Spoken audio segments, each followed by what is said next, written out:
Hello and welcome to A Moment in Time with Nex. I'm here live with another book review. It has my pen in it. Let me take the pen out. The Body Keeps the Score, Brain, Mind, and Body in the Healing of Trauma by Bessel van der Kolk, MD, medical doctor. So one thing is that this author is... Why am I so blurry? Hello?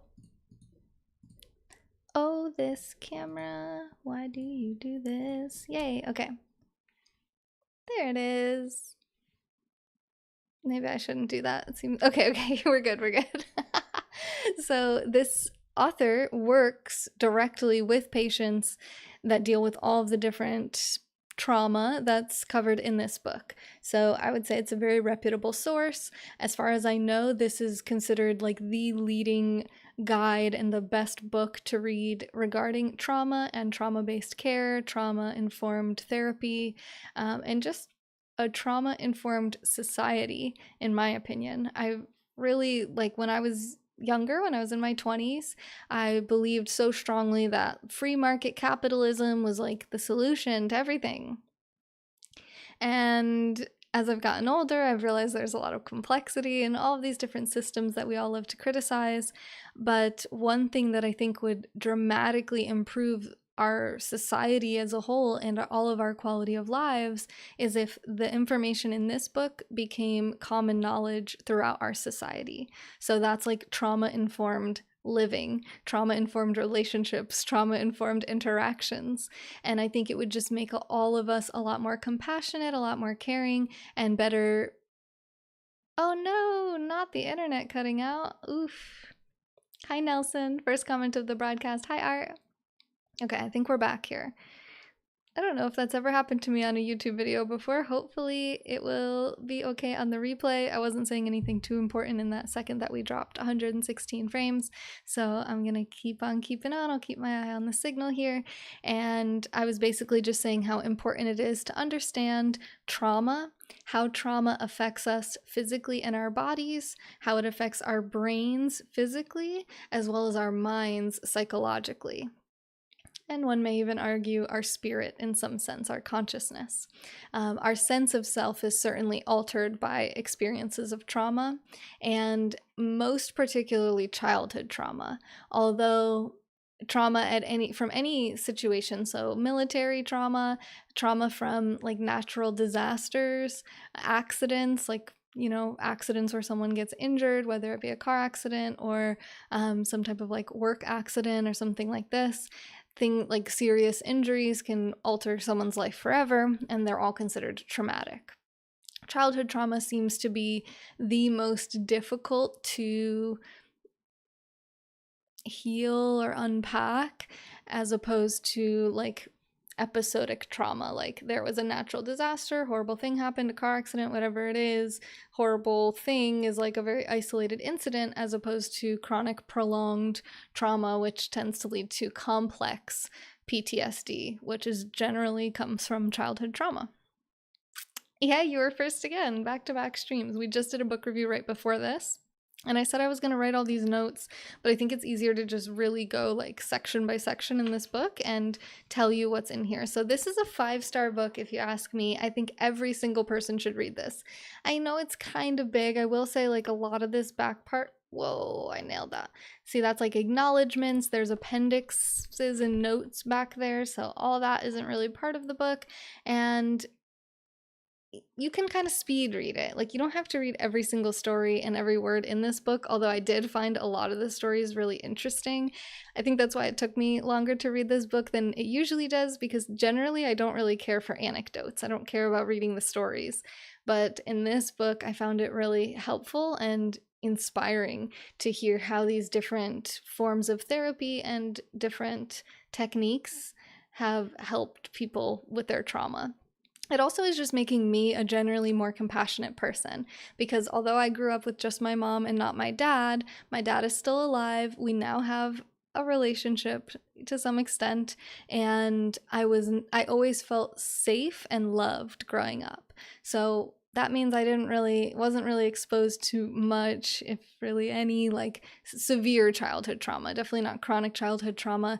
And something I learned in this book is if a child is raised feeling safe and loved by at least one parent, particularly their mother, then the chances of them developing a lot of different mental illnesses, addiction, and PTSD are dramatically changed. So if they have a loving parent, they're much less likely to develop these things. And if they didn't feel safe or secure or loved by either parent, and particularly if not by their mother, then the chances of them developing a whole host of other conditions is increased.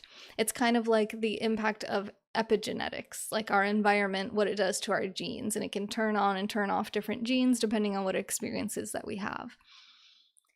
So for someone like me who wasn't subject to very much trauma, it's been easy to go through my life wondering what the heck is up with people. Like, why don't they just do what they need to do? Why don't they just make their to-do list and then execute what they need to do, take care of business, have the lives that they want? Like, why don't they just, achieve their goals, like have good lives? I feel like I was kind of blaming people for their own situations in a way that I no longer do, at least not to the same extent, just from reading this book and thinking about and really learning about how much trauma really impacts people and how it explains why people struggle so much so clearly and in so many different ways, how it can impact someone and how they develop, how their brains develop, as well as like how like their beliefs about the world, and their like they can only replicate what they've seen modeled. So, just kind of like being a more compassionate person, and instead of just like being so judgmental and critical of people for not like thinking logically all the time, I think this is switching me into a little bit, at least, more of a heart-centered person that's like, okay, let's just love them and just assume like they've been through some shit, and not be so like, don't push them so hard. Thanks. Yeah, I did. I haven't even opened it yet and told you guys like the sections. So the book is broken down into 5 sections. Yep, 5. Part 1 is the rediscovery of trauma. So kind of talking about how like our society we didn't acknowledge trauma or really think about it, not in like an academic sense or a treatment sense, for most of human history, as far as we know, maybe not in so many words. And then I think it was World War I or II where they the Vietnam War was like right after. I think that's what caused for the diagnosis of post-traumatic stress disorder and PTSD. Was because of the soldiers coming back from Vietnam so traumatized from their experiences. They came up with a name for all of these symptoms. And then over time, psychologists and therapists have realized, psychiatrists, they've realized, wait a second, these symptoms exist in people who didn't go to war, people who were abused as children or, neglected or molested, people who've experienced all types of trauma. And then she talks a lot in this book about, is it a she? I actually don't know. The first name is Bessel. I don't know why I got the impression it's a she. Maybe I'll try to say they for the rest of the stream. I don't actually know if it's a male or female author, what pronouns they use. So my apologies if I misgender or use the wrong pronouns for this. But I'm going to say she and her probably mostly because that's kind of like how I thought of it. That's who I thought I was reading. I heard a female voice when I was reading it, I guess. Which brings me to the side thought about inner narratives. Have you heard of people who apparently don't have an ongoing monologue in their head of like what they're doing and thinking, and they can't really like hear their own thoughts? I thought that was interesting. They called it shell-shocked before that. Yeah, so shell-shocked might have been like World War I or something. They had like something from an early war, and then Vietnam, I think, was kind of like the switch to making a formalized diagnosis. And then in this book, she talks about the battle that they had to go through in her profession in psychiatry and psychology to get a unique diagnosis for children, for people who had experienced childhood trauma, and that was uniquely different in the way that it affected a developing mind. Because if your mind develops normally or healthy, like within some level of the average, then when you go to war, you're less likely to experience PTSD and you're more likely to be able to be resilient. You know, we've talked about this over the years since I read the book Positivity by Barbara Fredrickson, which is about positive psychology, and how like the more positive things you have happen to you and that you create in your life, the better off you are mentally and therefore pretty much in the rest of your life. Well, if a child is in a helpless situation for years and years while their brain should be developing and feeling safe and happy and exploring and being, you know, exploring independence, they end up being stunted in their development because of their trauma in some ways, right?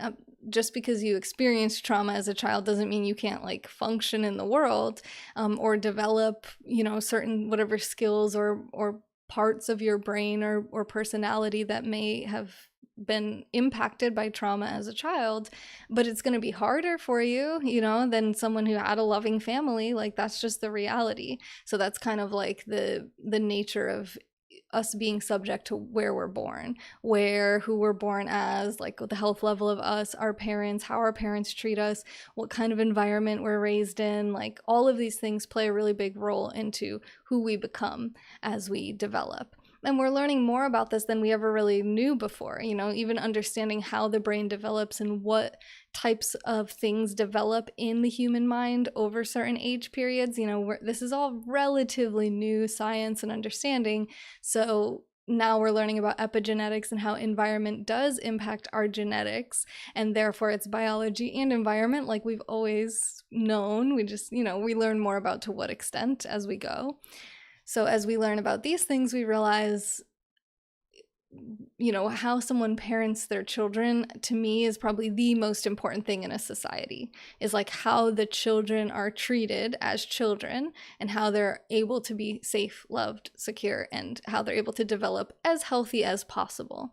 There's still going to be discrepancies in like privilege and health levels and other genetic potential conditions, but in terms of like safety, like if we can have a society where our children feel loved by their parents or caregivers, and particularly their parents though, I mean if their parents die or leave their life for some reason, that's a big form of trauma, like that's childhood trauma.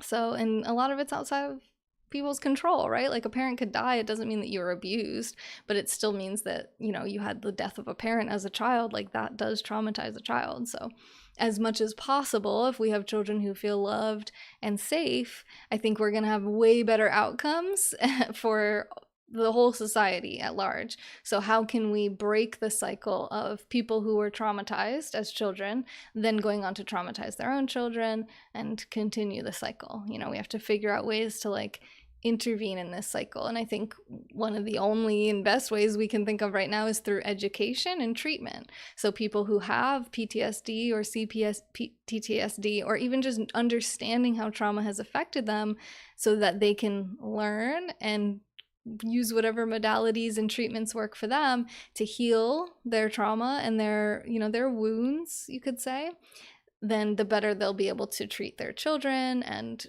other people, and we can all kind of heal each other and heal together. I think that's like our only hope. Hi, Cher. Yeah. Exactly. Yeah. So Cher's talking about having been traumatized in her childhood before and after she was adopted, and said that she's a bit slower in progress. It's harder to get her mental state motivated. She had foster siblings and all these things growing up. Yeah, a bunch of this. Absolutely. So I think that's like how we heal the world, is by healing ourselves as much as possible. Like, and I know you do, you know, you're healing, you're into spirituality, and I think you see a therapist, but we're going to talk about specific treatment types and therapies that work for people here too. You lost your dad at the age of, does that say 14? Why is there a big heart over like the most recent comment? It's hard to see, and it hasn't been a problem yet, but if I click it, will it go away? No, it's just more red now. Yeah, I think that says 14. I'm so sorry, Art. I think you might have told me that before, but yeah, you understand for sure. That's so sad. So Vietnam veterans, revolutions in understanding mind and brain, the neuroscience revolution. So we talk about the history of kind of learning more about this. Part 2 is This is Your Brain on Trauma. I found this section really interesting because they showed fMRIs, which are functional MRIs, which is basically like an MRI of your brain, but they can see what parts of the brain are activated and lighting up, so to speak, on the scanner while you're doing different activities. So what they would do, as difficult as this probably was, is they would have people talk through their traumatic experiences and basically relive their traumatic experiences, like bring them back there to the traumatic experience while they're in the fMRI machine so they could see what their brain did. Well, some people's brains do what you might expect it to do, or what I would expect it to do, which is get like very active in places like the amygdala, which is like threat detection. It's the part of our brain that's like looking for threats at all times. People with PTSD, people who have been traumatized, they tend to have like a more active amygdala. So they're more likely to perceive something as a threat and maybe even more likely to pick up on a threat before someone else. They're hyper vigilant. They're like always ready to fight, flee, or freeze. I think there's another one too. My friend taught me about one called fawning. It's like when you try to like charm and use like social to protect yourself, or something like that. I might not have nailed that, but that's what she calls it anyway. So and your limbic system as well, which is like your emotional response, and like increased heart rate and increased breathing, sweating, adrenaline release, like all the things we think of if we're in a stressful traumatic experience. Well, some people's brains do that. I'm just kind of like, okay, yeah, we expected that. But what I found even more interesting was the brains that had almost no activity at all. Like it went from like a normal brain to going into the traumatic experience and the brain just having like no activity. I mean, almost none. And what we're seeing there is the brain of a person who is dissociating. And I think many of us have probably dissociated to some extent and probably even do like throughout our lives. And some people respond. And so the idea of someone who freezes in a traumatic experience, this is likely what their brain looks like. It's just like they are just no longer present. They're not here in the present moment. They kind of go somewhere else in their mind, and they're not feeling a whole lot of emotions and fear and all of these things. They're just like not even aware of what's going on at all. They're just checked out. So I thought that was super interesting to actually look at the fMRI pictures and see that difference and just really think, wow, that is such a powerful control of your brain. To be able to literally like shut your brain activity down is just wild to me, but that's really what's happening there. So it's not just somebody just like ignoring you or just, being cold. Like this person has literally shut down their brain. I mean, that is like, that just to me is a wild, extreme kind of reaction. And a lot of people experience this, especially, and maybe not especially, but definitely like when they're children, because fighting and trying to flee doesn't usually work for children. They're little, like they're not really going to have a whole lot of success physically fighting their way against grown assailants, let's call them. And if they try to run away, they usually get brought back home. They usually end up, and even running away is really scary, like being out, where are you going to go? Like you're a child, you can't really fend for yourself. And if you do end up back at your house, you're probably going to get punished, right? Because like you're trying to flee abusers. They're not going to all of a sudden be kind and compassionate because you ran away. So it's like this vicious cycle where freezing and dissociating may be the most adaptive thing for them. And they've found that dissociative identity disorder tends to develop around a certain age range. And they don't talk about this in this book, but I was researching it just kind of freelance, I don't know, maybe a year ago. And I believe it's the ages of like between like the ages of 3 and 8, I want to say. If the trauma happens in those ages, like they're more likely to develop dissociative identity disorder than if they experience trauma later in life and not during those times. And that's probably partly why, because that's like a pretty young child, especially under the age of 5. They're not even going to school yet, so like really young children are subject to some really horrible atrocities because nobody's necessarily supposed to be seeing them every day and checking up on them, and it's just, they're just like at the whim of their parents, which in most cases is fine, we'd like to think, but in many cases is leads to neglect and abuse and just dark things that no one wants to think about, but is the reality. He talks, now I'm saying he, I don't know. This is apparently, in my mind, this is just a gender neutral person that wrote this book. They talk about, crap, what was I gonna say?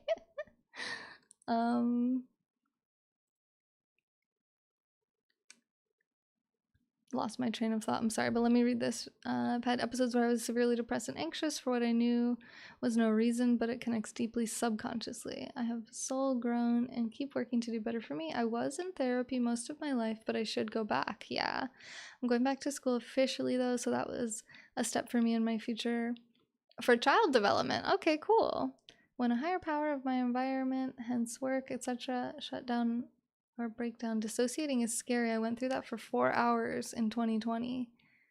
No, yeah. Please share. Exactly.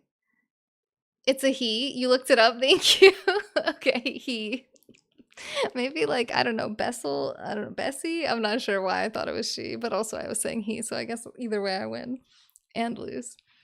They say the first year to about 7 years is very important in a child's brain development on how they experience things that affect their future in life. Exactly, Cher. Bingo, you got it. That was the moral of the story. I don't remember the little thing I was going to say, but if it comes back to me, I will reiterate it.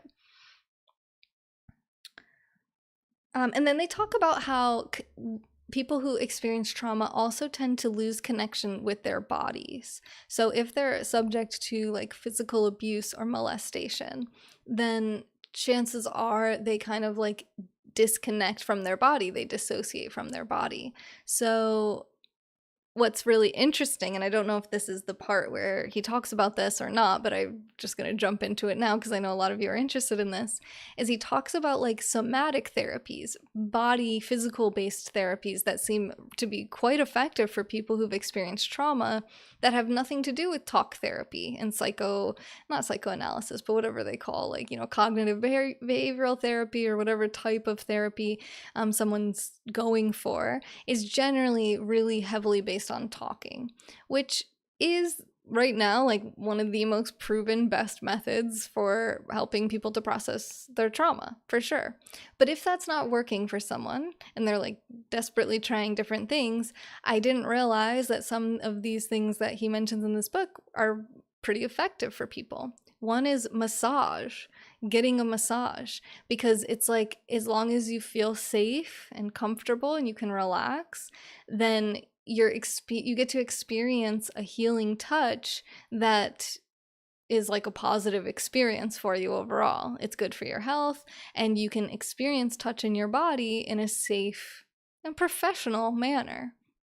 And you're always free to like, end something and wear as many clothes as you want, and maybe you're only comfortable laying like on your back instead of on your stomach or whatever, like if you would want to go to a massage therapist who's like comfortable working with someone. You even can look for like trauma-informed massage therapists. Massage therapists, in my experience, are generally like healer types. They want to heal people through touch. So it's like, to me, always been a super positive experience, even on massages I haven't really enjoyed because it was like too much deep tissue work or something. I'm like such a baby and I just want like the gentlest of touches.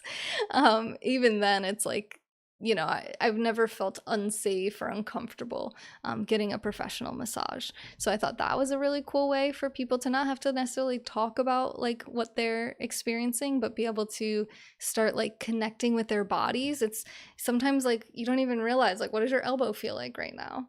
And you touch it and you can bring your awareness to it more easily. So touch can just help us to ground into our bodies and to feel like more present in the present moment and keep us here and keep us aware. It's a mindfulness practice as well. Spiritual beings living a physical experience. Yeah. we can go through traumas that really make us not want to associate with our temporary bodies too. That's exactly what we're talking about right now. So another one was acupuncture. They talk about like acupressure points, and getting acupuncture is really effective for a lot of people. Again, it's like touch. It gets you connected to your physical body. It's less intimate, I would say, than like a massage with like skin to skin contact. Although you can get things like hot stone massages. You can ask them to massage you like through the blanket or towel or whatever. I mean, there's a lot of accommodations for whatever your comfort level is.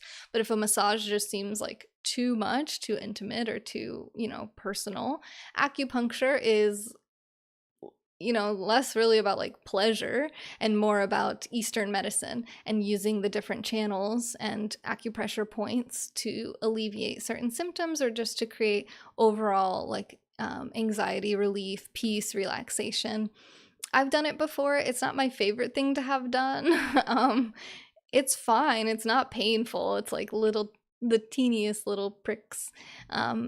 But if you move, it's like you can't really move. And I didn't really love that. Like I can't really like adjust my body to, I mean, you can, but it feels weird because you have like the little needles in you. So might not be for everyone, but it is an option. And then one I thought was really interesting is self-defense classes. So martial arts, kickboxing, anything where you're like simulating fighting in like an exercise, because everyone knows exercise is good for us, right? In all of our health. But this is like a very intentional type of exercise that can really empower someone to physically recreate a situation in which they are successfully fighting off an attacker, an assailant.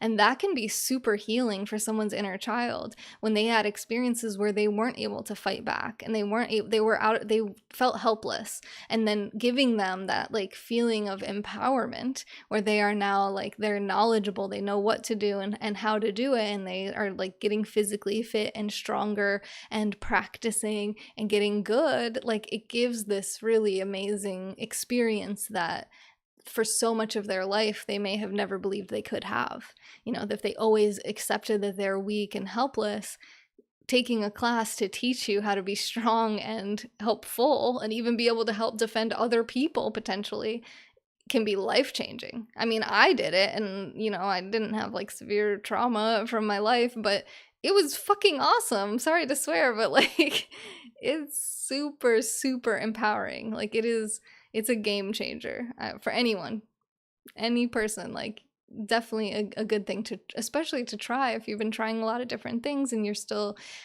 struggling with nightmares and like dissociating and shutting down or dealing with different various mental illnesses that often can come from trauma. Then what have you got to lose by signing up for a martial arts class? Like in those types of environments, they're so respectful and kind and compassionate. Like highly recommend, very highly recommend. Again, it's a safe space too, right? It's like the expression of maybe even aggression in a safe and controlled manner. So you also get to learn. So if you're less of like feeling weak and like dissociated, but you're like more into like, fighting and like being strong, it shows you how to control that fire in you, that anger and that aggression. And so you can get it out on the punching bag rather than on like some random dude at the bar, Awesome proactive approach. Yeah. You would like that because it's like so practical, right? If it was a painful experience. No, but I'll be honest, like so I was getting it on my wrist, like my arm and hand, and I think I like lifted my hand or something and it just that hurt a little. I mean, I have a couple tattoos like I don't like pain though. So I actually burned my wrist earlier today. But anyway, I felt like when I moved, like my engaging my muscle in a certain way, I think kind of like moved the needles a little bit, so that hurt a little. But when I stopped moving, just put my arm down, it was fine. And then I learned from that point forward to have her only do one arm either at a time or in the whole session, so that I would have one free arm. That felt better to me because then if I had an itch or something, like being able to move at least one arm and not have to worry about hurting myself was nice. So you can, again, even like with massage and acupuncture, you can ask for modifications too. You can tell them like, I'm really freaked out. Can we just do like a couple or even just like one and see how it goes? You'd be surprised. Like, it's generally not painful. Some spots hurt a little more than others, but it's not like, it's like for an instant, you know?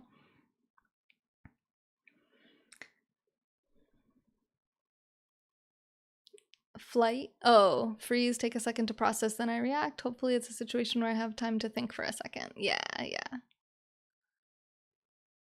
We love swearing. You say fiesta souls? Fiesta souls. I love you, you're fun. So yeah, getting regrounded. Yoga is excellent for this. I don't talk about yoga as much as I probably should because I take it for granted because I am a yoga teacher and I do yoga sometimes to help myself. And like, it just is like a normal part of my life. I just assume everyone knows about yoga and does yoga. And I realize that you don't, but you should. You don't have to do it all the time, but at least knowing some practices and like even just having the experience of going to a studio and going through a yoga class, I think you'll find it a very grounding, embodying, present moment type experience.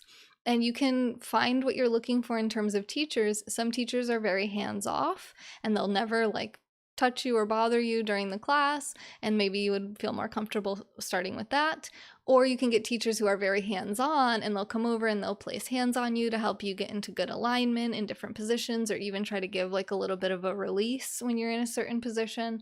And I love that. So maybe if you're looking for safe, healthy, safe, healing, compassionate touch in a safe environment, I think yoga can be a great option and opportunity to do that as well. Feisty. Oh, I'm like a party soul? I was thinking feisty in my head. Yeah. That's funny. Okay. So I think that was pretty much it in terms of somatic. And then part 3 is called The Minds of Children. That's pretty much where they talk about all the different ways in which childhood trauma is objectively worse than trauma that happens later on in life. Although, if you were subject to childhood trauma, all future trauma is also worse for you because of the childhood trauma. So the childhood trauma is like the root of difficulties. Let's call it that. Yeah, so he even has a section that's called Developmental Trauma, the Hidden Epidemic. You know, like how many children are subject to this. This is the thing I was going to say earlier. In this book, he talks about how incest is like disturbingly common. Like incestuous abuse, sexual molestation of children is sickeningly common. And so we have this like problem because it's something that people don't always talk about and it doesn't really come to the light, and it can become a generational kind of like problem. And we wonder like what's going on, you know. It's like the older people are always going, what's up with this generation, you know, these young kids, they don't know what they're doing, they're so lazy, they're like unmotivated, they're all addicted to video games. It's like, well, whether it's video games or meth or gambling or eating, whatever addiction people have, that's almost always driven by the desire to escape something painful. So like, why don't we go to the root rather than trying to just like yell at people to change their behaviors without being able to like heal their hearts and their souls and their minds, their physical brains too. Acupuncture. Interesting. All the ones on one side of my body stung, but all the needles on the other side were severely tickled. It tickled? That's actually so funny. You're a fiesta soul too? Hi, Chris. Oh my gosh. The pain was negligible, but it was a struggle to hold still when it started tickling. Hi, Chris. Hi, Chris. 2 Chris's in chat now. Adult trauma is like a pile up to the root of childhood trauma. Kids don't know when scary acts are their first experiences of love. Right, yeah, so this becomes like something with borderline personality disorder. People tend to develop this after experiencing childhood trauma, and this affects their relationships and the way that they relate to people because they didn't have a healthy model of what would be like a secure, healthy, balanced way to do that. So then they tend to perpetuate toxic behaviors but it's you kind of have to view them as like, you have to feel compassion for them, because what else are they supposed to do? Like, they can't really like model something that they've never seen modeled.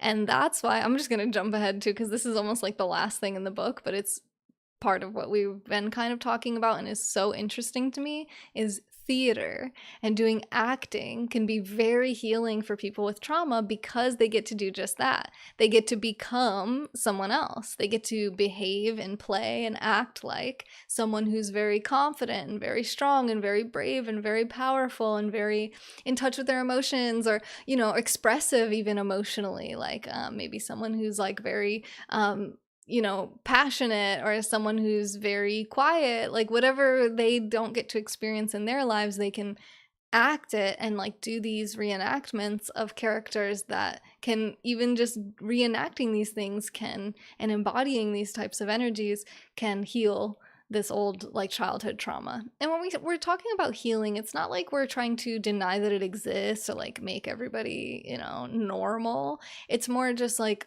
trying to help people to heal their wounds. Like if you had a big old cut on your arm, like we would want that to be healed, right? We would want whatever injury, you got a broken bone, we want to heal that. It's like, it's the same thing here. It's not about denying it or making it go away, and then once you've healed it, you can't talk about it anymore, or you can't like know that it probably causes problems in your life. But awareness is a huge key, and then using tips and techniques and strategies to help you to stay grounded in your body, stay present in the moment, rather than going into a flashback or going into dissociation. You know, all these things are going to just give you a better quality of life, and just like help heal that inner child that you have, you know?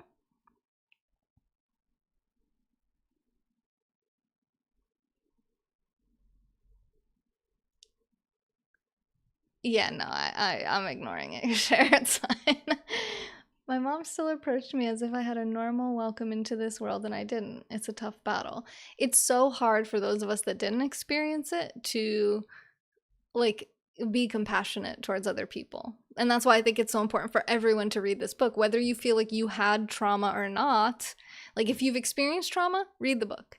I will say though, there's a lot of traumatic stories in this book. I probably should have said this earlier in the review, but um so I wonder about like how much it could like cause traumatic responses to people who are reading it. So maybe skipping the stories would be a better practice if you're worried that you're going to get triggered by something in the book. There are a lot of different examples and stories of people and their trauma that, I mean, one story in particular, like I felt traumatized by, like I still think about it sometimes. So it's difficult when we're learning about trauma to try not to get traumatized by thinking about other people's trauma, you know, like the concept of trauma dumping.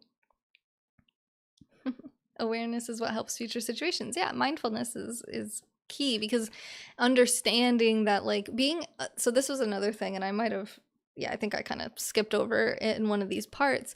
He talks about timeline, and that people who are experiencing PTSD, who have like flashbacks, they're not, they don't have an integration of this trauma as a memory. Oh, actually, that is the next part. So the next part, part 4, is called The Imprint of Trauma, the Problem of Traumatic Memory, and the Unbearable Heaviness of Remembering. And this is talking about like how people basically either don't remember their trauma at all, or the memory of it isn't like a memory like something else. So the example that he uses in the book is like, if you ask someone to describe their wedding day, generally it's like a chronological memory. It's like first this, and then this, and then this, and then this, and then finally this.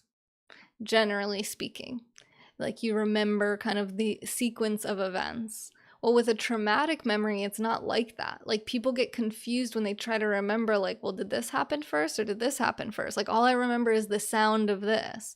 All I remember is the smell of this. It's like very sensory, and it's not like integrated as a normal memory like everything else. It's something oftentimes people try to avoid thinking about, so like they don't really process it. And also trauma often interferes with REM sleep, which is the sleep that is the time that it seems that our brain like pieces together memories and makes sense of our memories.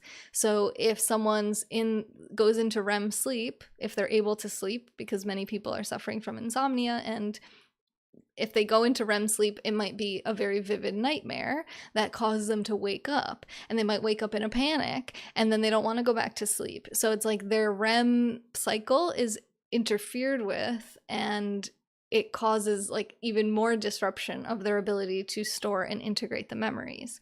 But any treatments and therapies that help to integrate the experience into a memory of something that happened in the past, is not happening now, and is very unlikely to happen in the future, that's a huge step for many people with trauma.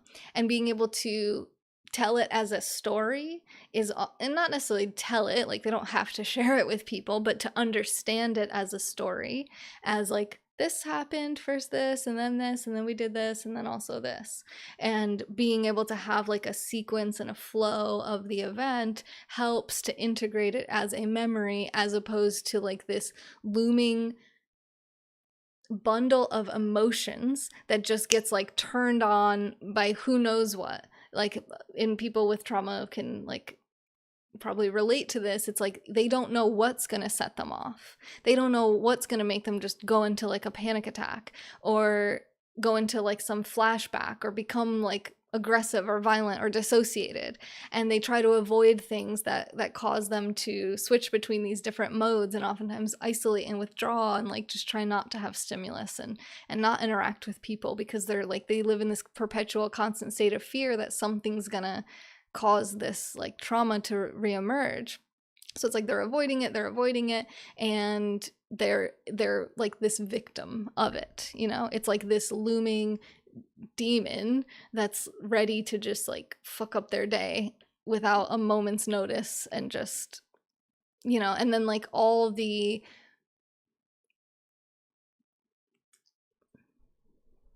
fallout from whatever traumatic response they have, then they're left to like clean that up and deal with that, which is probably also traumatizing. Like, their own traumatic response is like re-traumatizing them. And that's something that he talks about in the book too. It's like really difficult to find therapeutic modalities that don't just like re-traumatize the person over and over and over again, because I know a friend who has PTSD.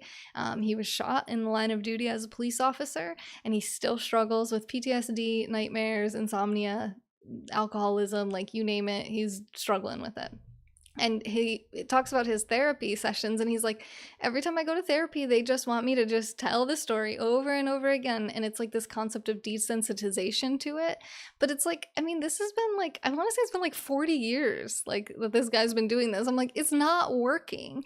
And it's like so just mind-boggling to me that a therapist would just be like, wow, we just got to keep doing it until it works. You know, like, dude, try something else. Like, Lord have mercy. So they found something that seems to have pretty promising potential, which is called EMDR, which is eye movement desensitization. So basically, like, they will use like a pen or a light or something, and or even like they use like sometimes like a little toy. It's just like something in their hand to get the person's attention, kind of like hypnosis, you could say.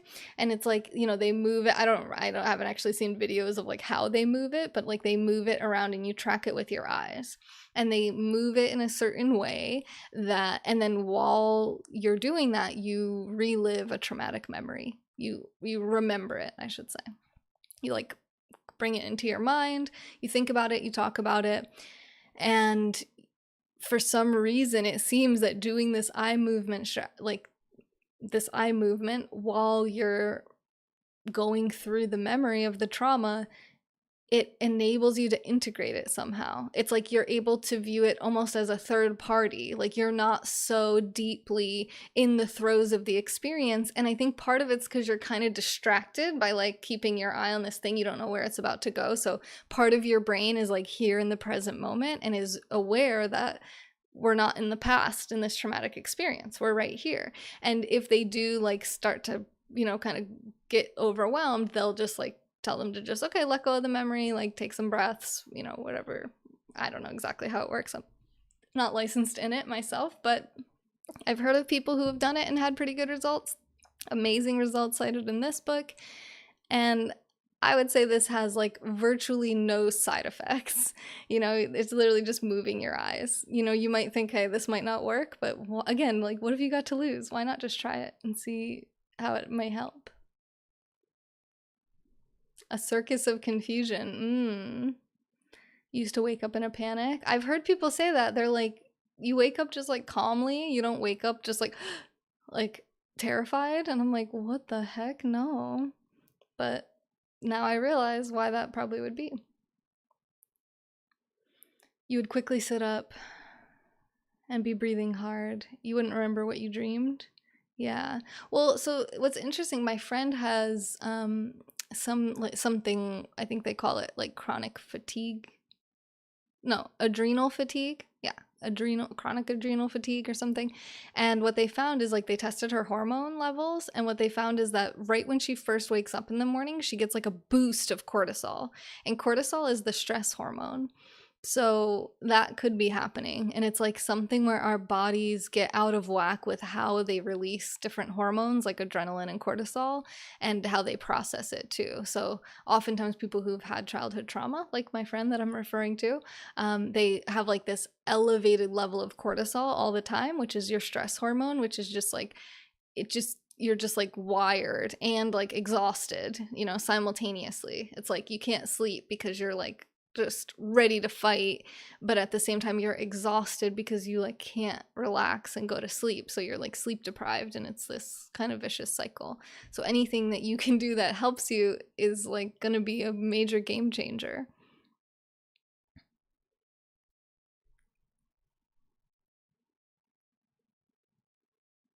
Okay. You dislocated your shoulder. Reacting to that added into the trauma chapter of the history of it.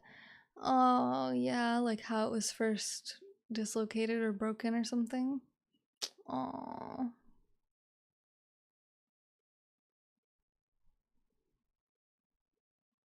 Therapy really helped me when I would have sleep paralysis, being treated as a pack mule for your family. What? Oh, being 9 and working? Is that how I became Sleepy Share? Probably, yeah. Probably. Yeah, hopefully some of these things might sound like something you might want to try. So there's a bunch of other stuff in here. There's a few that I really liked. I mean, I talked about most of them. One that I thought was really interesting is called internal family systems. And this is like basically segregating parts of yourself into separate personalities almost. Okay, and we're not talking like full dissociative personality disorder.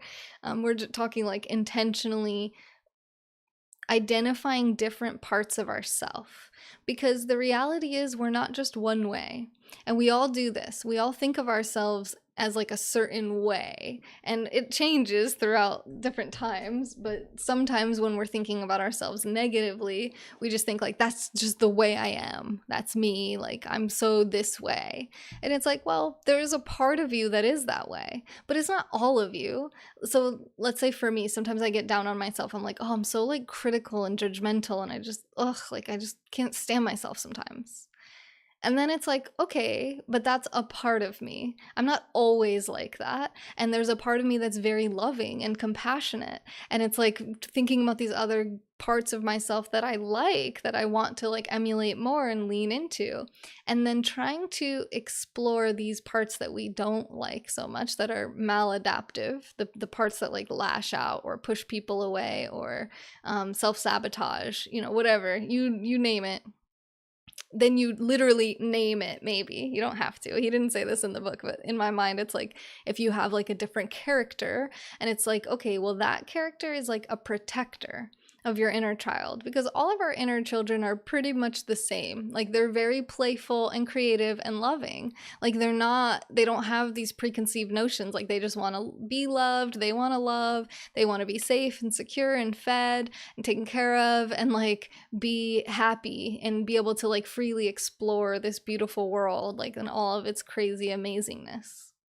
And then along the way, like different parts of us become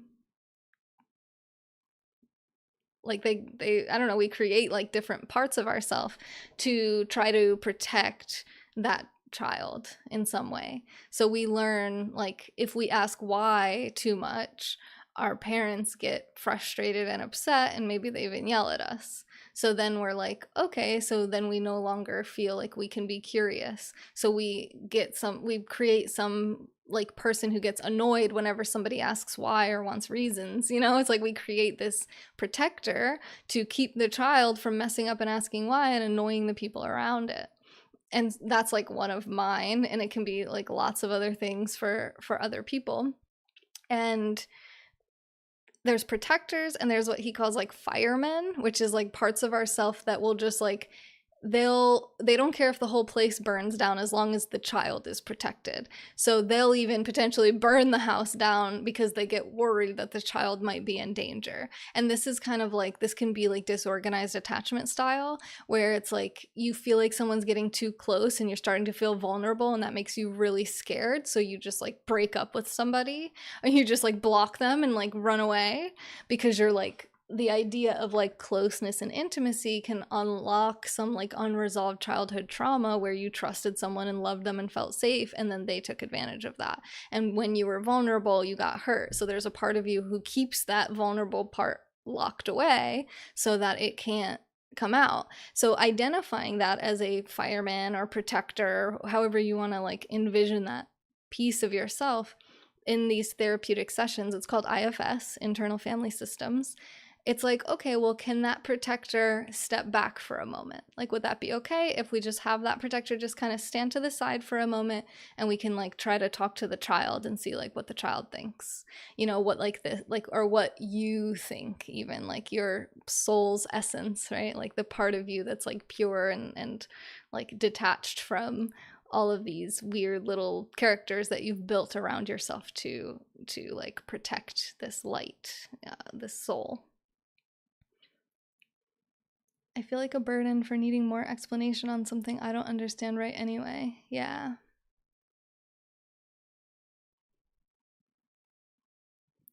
We all take on different roles in our day-to-day. Yep.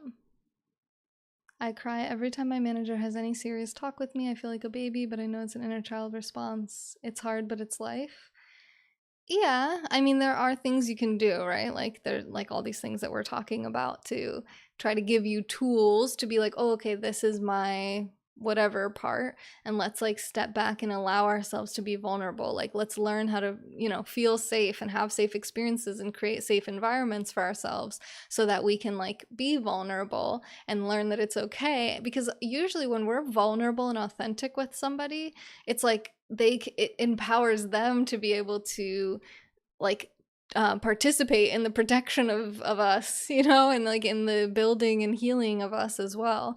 But if people don't know what's going on because you're like running away or hiding it all the time, it's really difficult, because then you're like, it's like this self-fulfilling prophecy. Like everyone goes away, and it's like, well, do they go away or do you go away? And like, I just think therapy is huge for this kind of stuff, but there's different like types. So we're talking IFS, internal family structures, and then another one is called systeming. What is it called? Structures. That's the one. Creating structures. So this is much more physical, and this is probably harder to find, this type of therapy, but if you can find it, I think it's definitely worth giving a try. And in this therapy, there's either a group of people or a group of things that you use with a therapist who acts as like a neutral third party during this kind of like a play, where you recreate memories of your childhood with these either objects or people who are like, let's say it's like a group therapy session, and different people will be the protagonist, like the person who's at the core. It's like their turn. And while, let's say it's you, okay, so you're the protagonist in the situation, you're surrounded by a bunch of other people who also want healing and to help you heal, and you pick people from this group to represent your mother, to represent your father, maybe to represent siblings, like important people that were in your life, maybe a grandparent or foster parent or adoptive parent, whatever it may be, to represent these people while you're sitting there, and you get to pick like where they go. Do they face you? Do they face away? Like, are they standing? Are they sitting? Like, in some cases people will have their mom, like their fake mom, right, like whoever's pretending to be their mom, be like right next to them, and sometimes they want them like over in the corner, like facing away, because she was always like crying and avoiding everything, like in her room, and like she was never really around. And then like the father is like doing like some, he's like standing over here, and it's like not necessarily fully recreating like traumatic scenarios. Like, they're not going to like pretend to like beat each other up or rape each other or something, but they're like, it's like you're putting this, it's like a memory that you have. Where was everyone? And like, kind of like, what position were they in? Like, they don't necessarily have to repeat everything that was said, but they can be in like an angry like stance or something, right? Like, you're kind of getting this visual. And what this does is like, it gives you this recreation that you can sit back and kind of look at and be like, wow, this is really interesting. Like, my brother is like right next to me, and then like I have my dad like as far away from me as possible, and then mom's like a little closer, and she's like sitting in a certain position, and dad's like standing like on top of a couch or something, like, and you can just kind of start to realize like how big certain things loom, and how like little other roles kind of like were in your mind, like how small they felt. And this can be particularly notable when you use objects. So sometimes they can use like pieces of furniture. And the author himself did this, and he's like, now, when I first did this, I was a like 40 something year old established psychiatrist. I've been working in the field for 20 years. Like, I felt like I had worked through all my stuff, and like, I was well adjusted. And he did this with objects. The person who introduced it to him, he took him to his like warehouse or something. There's like all this different furniture that he could use. And so his wife was like a little pillow, and his best friend was like a box of tissues, and his parents were like these huge pieces of furniture. Like, there was like his father, he had be like a couch like stood up on its side, and then his mother was like this big lamp, like this really tall like big lamp. And after they were done building the structure of like people in his life, or however they were doing it, he stops and looks around, and he's like, what the heck? Like, his parents are these huge looming figures, and everyone else in his world is like almost insignificant. And he thought like his parents didn't matter to him, like what his parents thought or anything didn't matter anymore. But then seeing this, he realized like how big of an impact and how big of a role, like he still sees them as these huge figures that like occupy all this space in this created system of his life and his world that he created. And I thought that was super interesting. So just being able to put that physical sensory experience to it, and then being able to recreate the memories. So then the question is, okay, so say it was a memory where like your parents were fighting, your sibling was involved, okay? So you guys are all there in the room, the structure's laid out. You've maybe like the actors have maybe said a couple lines of what happened, just to, like get everything established. And then you say, well, what do you wish they would have done differently? Like, how would you have liked for that situation to go and that memory to go? And then they recreate that. And what this does is it recreates the memory in some way in their minds. Like, they can see what the ideal version of what would have happened would be. And that does a little bit of healing, right? Because it's like, oh, I got to experience what it would have been like if my mom like stood up to my dad and then like took me and my brother and got us out and like protected us, and we had like our own life without him, and or whatever. It's kind of a stereotypical like scenario that I'm using, but whatever your version of that would be. And you can do this without the physical recreations too. So a friend of mine said that her therapist does the IFS, internal family structures, and she also does this kind of like internal family systems, and then the structuring thing as well, which is just more mental. You just like envision in your mind how you would have rather the situation went, and you kind of see it that way, and like, how does that feel, and how does it go, what's it look like, and you kind of like visualize that, and you establish this new vision in your head, a new memory, right?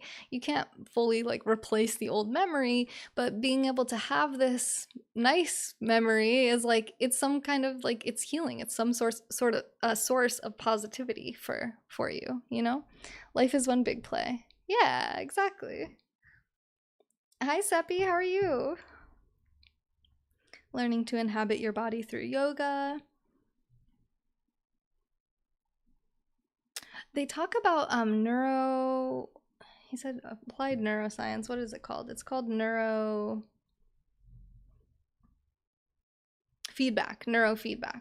And I thought that was really interesting. So they hook you up to an EEG machine, which is just a machine that like it's like when they put the stickers like on your head, and they have the wires into the machine, and they're just like registering your electric activity of your brain, and they can see what your brainwave pattern is from this. And there's alpha, and there's beta, and there's theta, and delta, I don't know what they all are and what they represent, I forget, but it's all in the book if you want to read it. But what this program does, it's in the neurofeedback, is it registers your brainwave patterns, and it shows you a series of images and makes certain sounds on a screen, which you watch while you're hooked up to it. And then what it does is it modifies what you're seeing and hearing based on your brainwave pattern. And the idea is that they're trying to positively reinforce certain brainwave patterns and negatively punish the brainwave patterns that are not conducive. So it's trying to reward your brain for focusing, because what they found is so interesting. When you hook up someone who's had a lot of trauma to an EEG machine, a lot of times their brainwave patterns are like whack, like they're out of control. And people wonder why they're like neurodivergent, like why they can't focus and like why they have trouble remembering things. And it's like your brain is just broken. Like it's not permanently broken, but it's like not functioning the way it would if you didn't have to deal with all that crap.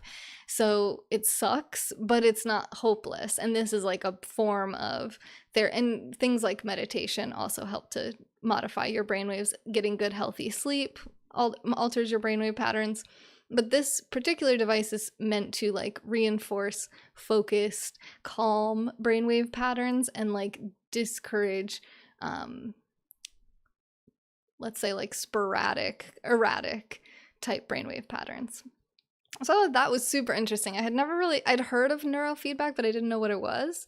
And after learning about this, I was like, it made me want to get my license as a therapist so that I could get certified to do neurofeedback, because if it actually works, I would love. It's very like non-invasive, and again, I would assume has like little to no side effects, but some people seem to have really amazing outcomes from it. So why not? Again, why not give it a try, you know? Oh, I'm sorry to hear that, Chris. You're fine? I'm also fine. Today was a pretty emotional day for me, but I loved this book so much. Talking about it has me feeling quite good with all the friends. And I think that's pretty much it. Yeah, communal rhythms in theater. So they talk about dance as well, like communal dance and syncing up, doing like mirroring exercises with people. Like a lot of times people, it's like people with trauma, they're dissociated or detached from their own bodies, and also from like the energies and bodies of other people. You know, they're kind of like not totally present. So by doing exercises where they're like face to face with another person and they have to copy everything the person does or the person copies them, it's like a fun, hopefully fun way to get people to learn how to sync up with other people and like feed off of the rhythms of other people, which hopefully if you can get yourself into like a safe, healthy environment, getting synced up with those rhythms can be really healing. I think of a drum circle on the beach that I go to very often. You see all sorts of different energies and expressions there, and you can kind of like, you know, vibe with the people that feel most healing to you. Like sometimes people are out there dancing and they're like just screaming, not screaming, but like kind of like tribal-esque like sounds. They're expressing themselves through their voices. Most people are just dancing. A lot of people are playing drums. So it's like very much a communal rhythm like we're all dancing to the same like rhythm, and all the drummers are kind of feeding off of each other. It's this really cool energy that for me is like, I love dancing. I love that kind of thing. Like that feels very grounding, gets me into my body. I feel like I'm connecting with a lot of beautiful souls the whole time. One of them gave me this weird baby on my birthday on Sunday. I don't know. I had like a birthday sash on, and she was like, "Oh my god, happy birthday!" And she just hands me this baby, the big old dump truck. So anyway, that was healing for me. I love that.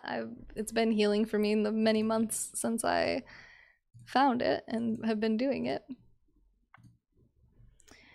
So that works for me. And then they talk about theater, which we talked about already a little bit, being able to embody a different person, and even like designing your own types of plays and acts, you know, reciting different lines, dressing like this character. You know, you could do this in the privacy of your own home if it freaks you out to like do it in front of other people. But again, like learning improv or something where you're feeding off of other people, this can be healthy and healing as well, to teach you how to, it's like demonstrating how to have healthy relationships with people. It can help you develop social skills, all these things that could also be stunted from your experiences with trauma. Shamanic drumming. Yeah, it's probably very similar, I would assume. Like, I don't know if everyone there would identify as a shaman, but I can guarantee at least some of them do. There's one guy who has like the didgeridoo, you know, he kind of like just walks around the crowd and just didgeridoos about. One guy brings like a bunch of pots and pans, and he just like goes to town with like a bunch of spoons. Drumming is something I've been in love with for a decade. I did music most of my life, but my bongos and I are such a calming therapy, if that makes sense. It does make a lot of sense. This is exactly what we're talking about. Yeah, if you can find a drum circle by you, I don't know if you've done that before. I feel like you probably have because you're in San Diego, but like, yeah, drum circle on the beach. It's like my new favorite thing. I had never been to one, and I now go like as often as I can. And I don't live close to it, but I don't care. I went for my birthday. It was like, I couldn't think of a better thing to do on my birthday, and they drum until the sun sets, and then the sun sets and it's so beautiful over the ocean. And then after that, sometimes people will hang out and still like play music, and people will be selling like different crystals and like all sorts of like cool jewelry. I got these like fairy ears from there. So yeah, finding a happy place like that, finding a, you know, and even then I would say like we can't guarantee it's when we go out into the public that every single person we encounter is like a safe human to be vulnerable with, but most of the people at the drum circle I quite vibe with.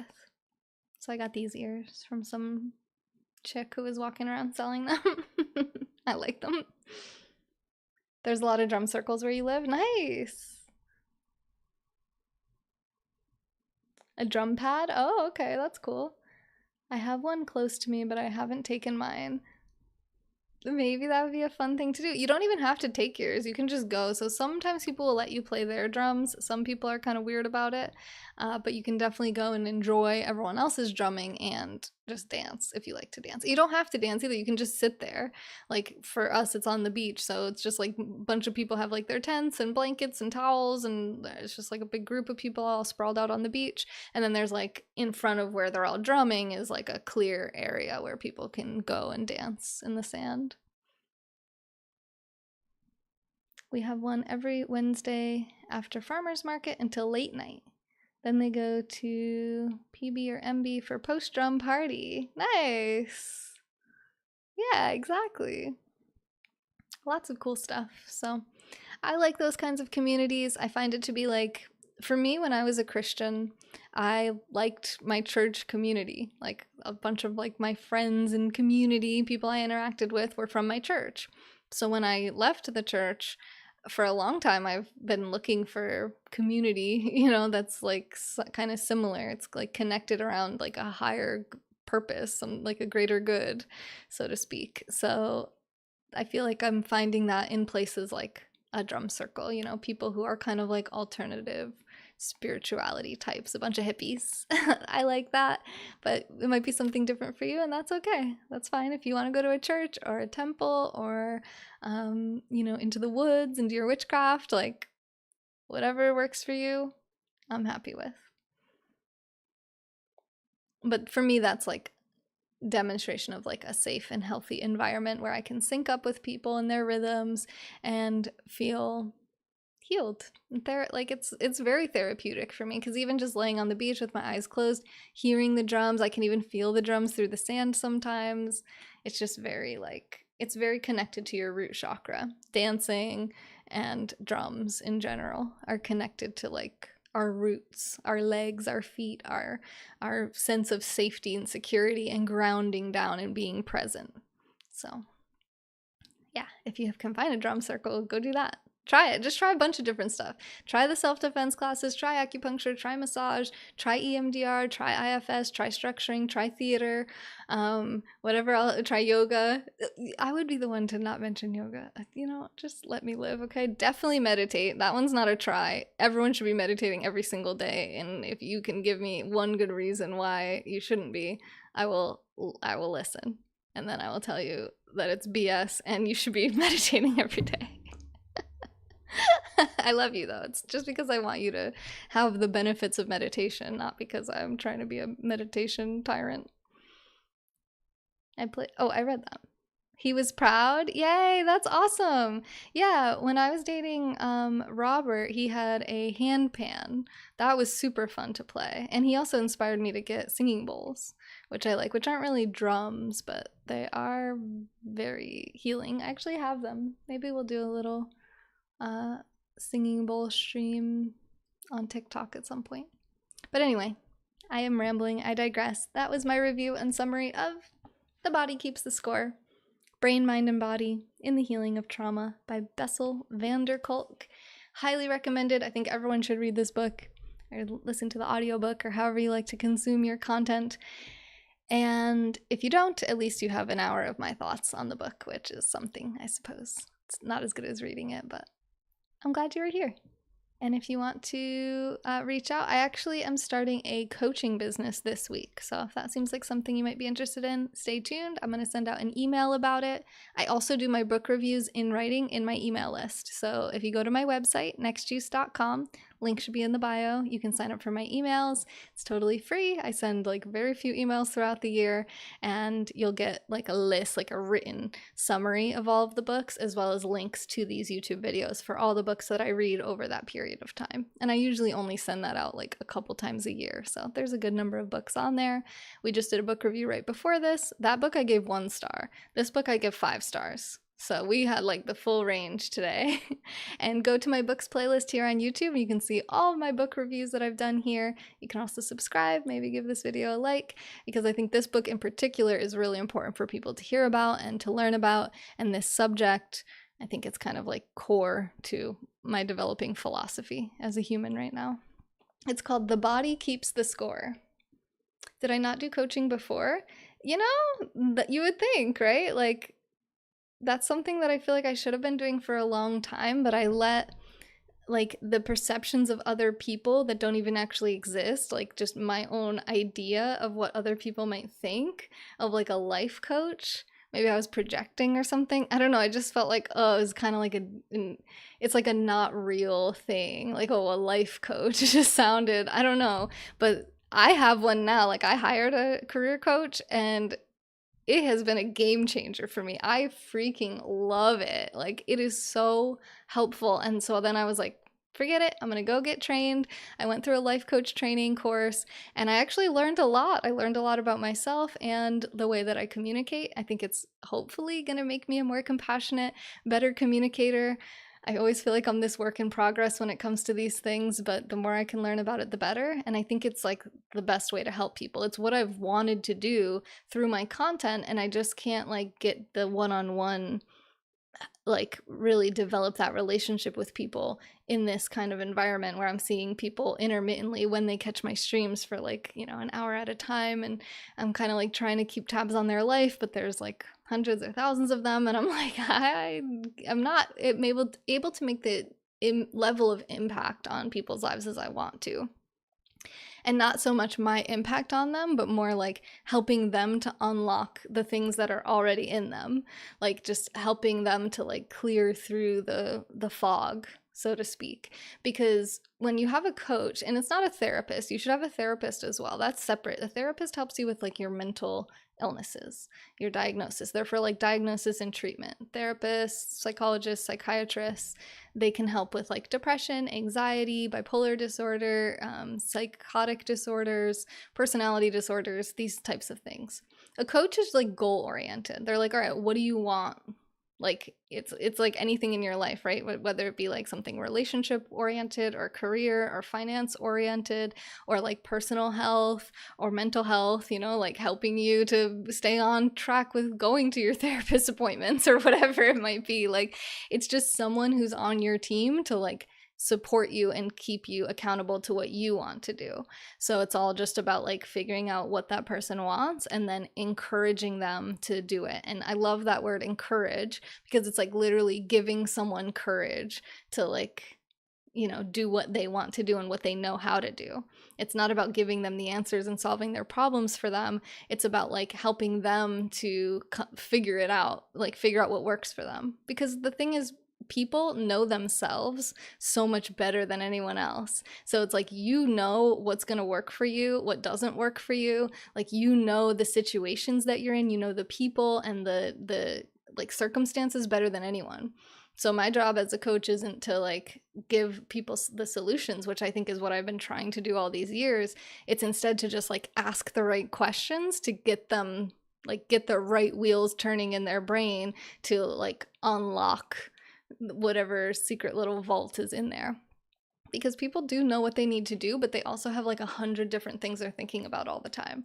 So if they can come to me with like a couple of their goals, those are the only parts of their life that I know about or really like think about. So it's easy for me to keep those things front of mind on our weekly calls to be like, all right, what progress did we make on this?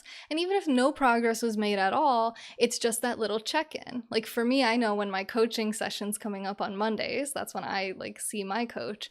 Like on Sunday, I'm like, okay, we gotta have something.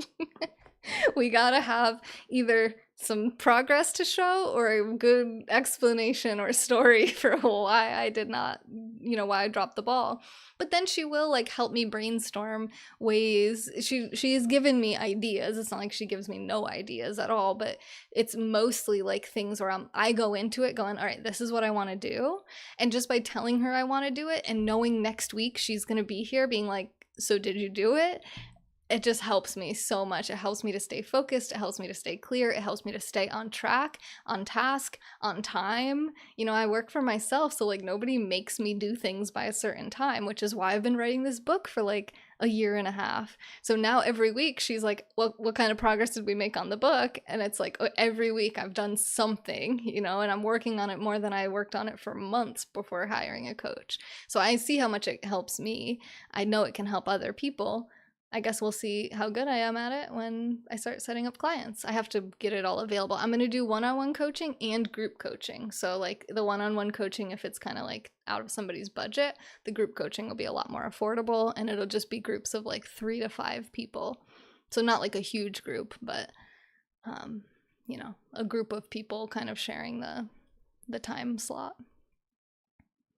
Child development and psychology. Your mom loved it? Okay. I want to be a nanny. Oh, nice. Way more. Yeah. When your work is something you're passionate about, you love doing, what do they say? You'll never work a day in your life. For sure. Yeah, exactly. Lend me your ears. You're buying ears now? Yes. You want the name too? Yes. The body keeps the score. Maybe grab a screenshot. Walk and roll live at night. Yeah. Oh my god, imagine me live at night. Couldn't be me. Every day. I've actually been doing sleep stream Subtember on Twitch, because all the subs are discounted in the month of September on Twitch. So it's Subtember, but it's also sleep stream pretty much every night in September. I have slept on live on Twitch right here in my bed. So we'll be doing that in a few hours. If you want to jump in, I'm like an hour late for a call I need to be on right now, so I'm gonna go. But I hope you enjoyed this review and summary, And I will see you guys maybe over on Twitch for a little sleep stream. Otherwise, back here for my next book review, which I don't even know what book I'm reading next, so stay tuned. This has been A Moment in Time with Nex. I love you. You are worthy of being loved and feeling comfortable in your own skin. Expremidium. Squeeze the day. This has been A Moment in Time with Nex. I think I said that already. When I do these streams back to back, I forget what I already said. Bear with me. I love you guys. I'll see you later.